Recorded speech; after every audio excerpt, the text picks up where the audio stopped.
আমাদের শিশু যারা আপনাদের সকলের খুব কাছে, তাদেরকে আরো কিভাবে ভালো করবো, কিভাবে ভালো বিশেষজ্ঞ রয়েছে। সুতরাং আজকের এই দিনটিতে সেই বিশেষজ্ঞদের কাছ থেকে আমরা শুনে নেব আমরা আমাদের সন্তানদের কিভাবে ভালো করে রাখবো। শুধুই আপনারা নন, আমরাও শিক্ষকদের কাছ থেকে। প্রথমে আমি পরিচয় করে দিই, আমার সাথে রয়েছেন সৌমিক চক্রবর্তী স্যার, রয়েছে আমার দীপঙ্কর সেনগুপ্ত স্যার, যিনি স্পেশাল এডুকেটর ময়নাগুড়ি সুভাষনগর সরকারি স্কুলে রয়েছে। আমাকে মর্নিং স্টারকে প্রথমে ধন্যবাদ জানাই যে আমাকে একটা সুযোগ করে দেওয়ার জন্য, আপনাদের সামনাসামনি হওয়ার জন্য। তো আপনাদের তো ধন্যবাদ জানাচ্ছি এই কারণে প্রথমেই যে আপনারা কথাগুলো শুনবেন, যার জন্য এসছেন। আপনার এই আশাটাকে স্বাগত জানিয়ে মর্নিং স্টারের এই শুভ উদ্যোগ, যেটা আমার মনে হয় অন্য কোনো সরকারি বা বেসরকারি, সরকারি স্কুলে নিয়মমানন অনুযায়ী হয়, কিন্তু কোনো বেসরকারি স্কুলে এরকমভাবে সমস্ত গার্জিয়ান আর এত গার্জিয়ান একসাথে হওয়া হয়তো বা বিরল বা প্রথমই হয়তো ঘটনা। সেই কারণে আমি আপনাদেরকে প্রথমেই ধন্যবাদটা জানাই। সেটা হচ্ছে যে প্রথমেই যে দূষণ, সামনে আসছে 5ই জুন বিশ্ব পরিবেশ দিবস। তো আমাদের এই দূষণটা চারিদিকে ছেয়ে গেছে। পরিবেশ যেমন দূষিত হচ্ছে, আমাদের মনটাও দূষিত। আমরা জানি, আমি বিশ্বাস করি যে আপনারাও আপনার বাচ্চাকে যেহেতু ভালোবাসেন, আপনার বাচ্চাকে তৈরি করার জায়গার জন্য কিন্তু মর্নিং স্টারকে বিশ্বাস করেছেন। সেই কারণে ভাষায় প্রথম শব্দ ছিল মায়োপিয়া। আমি সেখান থেকে আমার আলোচনাটা শুরু করি। মায়োপিয়া একটা রোগ, পরে যে আসবেন স্পেশাল এডুকেটর তিনি বলবেন আরও বেশি করে, কিন্তু আমার অভিজ্ঞতা দিয়ে আমি মায়োপিয়াতে যাচ্ছি। মায়োপিয়া এমন একটা অসুখ যেটা ছোট বাচ্চাদেরই হচ্ছে আজকাল সবচেয়ে বেশি। কেন হচ্ছে? আমার বাড়িতে একটাই বাচ্চা, ধরে নিচ্ছে একটা বা দুটো বাচ্চা, এবার আমার তাড়াহুড়ো থাকে, আমার হাজব্যান্ড চাকরি করে বা বাইরে যাবে, তাকে তার খাবার বা তার যোগানটা দিতে গিয়ে আমি বাচ্চার দিকে নজর দিতে পারছি না।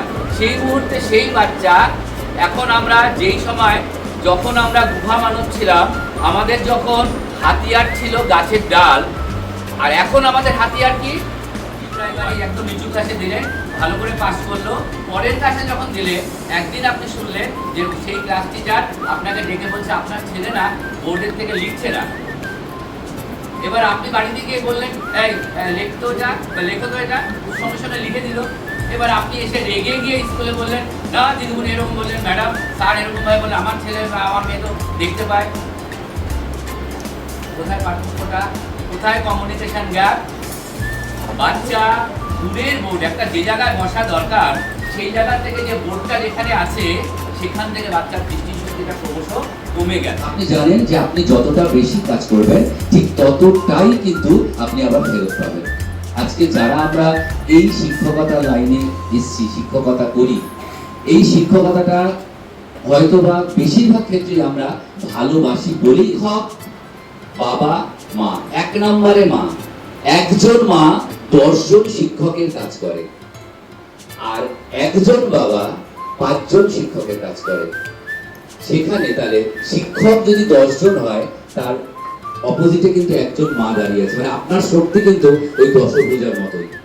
আপনি মা যখন সবচেয়ে বেশি আপনার কাছে থাকে আপনার বাচ্চা এবং আপনার শিক্ষাদান। সকালবেলায় বলা হয় এখন প্রত্যেকেরই একটা অসুখ হচ্ছে, আমাদের বড়দের বিশেষ করে একটা অসুখ হচ্ছে। সেই অসুখটা কি? ভিটামিন D3 অভাব। শুনেছেন নিশ্চয়ই। কেন এটা কি কারণে হচ্ছে?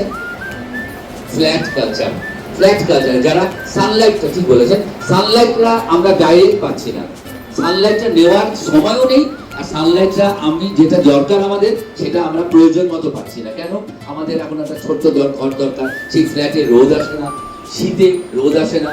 কিন্তু আমরা যদি সেই রোদে দাঁড়াই তাহলে পারে কিন্তু, যেমন আমরা সেই ভিটামিন D3টা সেদিনকার জন্য আপনি কিন্তু আপনার বিনয় দিয়ে আপনি এসে আলাদা করে জিজ্ঞাসা করে জেনে নেবেন কি কারণে সেদিন বাচ্চাটা এটা দেখানো হয়নি, বা বাচ্চাটা আন্ডারলাইন কেন হয়নি, বা বাচ্চাটা ভুল করেছে কেন সেটা দেখা হয়নি। এটা আপনি আলাদা করে সেই ম্যাডাম বা স্যারের সাথে শুনে নেবেন। এটা কিন্তু একটা পদ্ধতি, আপনার পদ্ধতি, আপনার আচরণ কিন্তু আমাকে শেখাবে। আরে সত্যি তো, এক্স যদি উনি যদি এরকম করে তাহলে আমি কেন চিৎকার করবো? আমার তো চিৎকার করার দরকার নেই, বা আমি চিৎকার করছি বলে আর চিৎকার করছি ভাই এটা করা উচিত নেই, তখন আপনি আমাকে সামলাবেন। শোনেন শোনেন, একটা ব্যাপার আছে, একটা সিস্টেম আছে, সিস্টেমে আছে, বসে নিয়ে করি। এই জিনিসটা যখন আপনারা করছেন, স্কুলে দাঁড়িয়ে আপনার বাচ্চা কিন্তু আপনার আচরণটা ফলো করছে। নমস্কার, আমি মৌসুমী চৌধুরী, নার্সারি ক্লাস 4 পানির মা। উপস্থিত ম্যামকে জানাচ্ছি প্রণাম। তো কালকে তো চিনি না, এই কাছে ভালো পরিচিত আছে। আপনাদের সবাইকে নমস্কার। তো এতক্ষণ শুনে আমার যেটুকু উপলব্ধ হলো যে ছাড় বোঝাতে চেয়েছিলেন আমরা স্কুলে কেন পাঠাই। এক নম্বরে উনি যতটা আমার গুরুত্ব লেগেছিল যে উনি এখানে ফার্স্ট আমার যখন এখনও শিশু অবস্থা আছে ওদেরকে আমাদের শেয়ার করার প্রক্রিয়া শেখাতে হবে, যেটা আমরা বাড়িতে পারি না। বাচ্চারা জেদ করে বলে এটা আমার জিনিস, আমার জিনিস, কোথাও ঘুরতে গেলেও বলে এটা আমার, যাতে এটা না করে সবাইকে বলে এটা আমরা শেয়ার করে খেলতে পারি, খেলার জিনিস থেকে খাওয়ার জিনিস সবটাকেই যেন ওরা শেয়ার করতে একটা ব্যাপার হয়, আরেকটা ব্যাপার হয় হচ্ছে মানে এখন তো সব জায়গায় লাইট চলে এসেছে, লোডশেডিং এর মধ্যে নামতে গেল এই দেখুন মানে যার জন্য বলে মা প্রেগনেন্ট হলে না এই লেভেলে না টেবিলটা রাখতে নেই, আইদার টেবিলটা নিচে রাখুন, কথা বলতে পারছেন, কোনো টেবিলের কোনাটা মানে এই আইদার টেবিলটা নিচে রাখুন, পা উপরে রাখুন, কিছু মিনিট দিয়ে উঁচু করে দিলেন বা নিচু করে দিলেন, যাতে কখনো সময় কোনো কারণে ধাক্কাটা না লাগে। আরেকটা হচ্ছে হাওয়াই চটি, বর্ষাকালে আমরা বাথরুমে যেতে যাচ্ছি, লাইট নেমে গেল, সেই হাওয়াই চটিতে আমরা স্লিপ করে গেলাম, এই আঘাতগুলি কিন্তু খুব ভাইটাল। ওদের বাচ্চাদের যে টাকা অ্যালটমেন্ট হয় না, হ্যান্ডিক্যাপ ডিসেবল কোটাতে টাকা অ্যালটমেন্ট, আমরা টাকা ছেড়েছিলাম, বিশ্বাস করবেন না, মানে এটা আমি বলছি 2012-13 সালের কথা।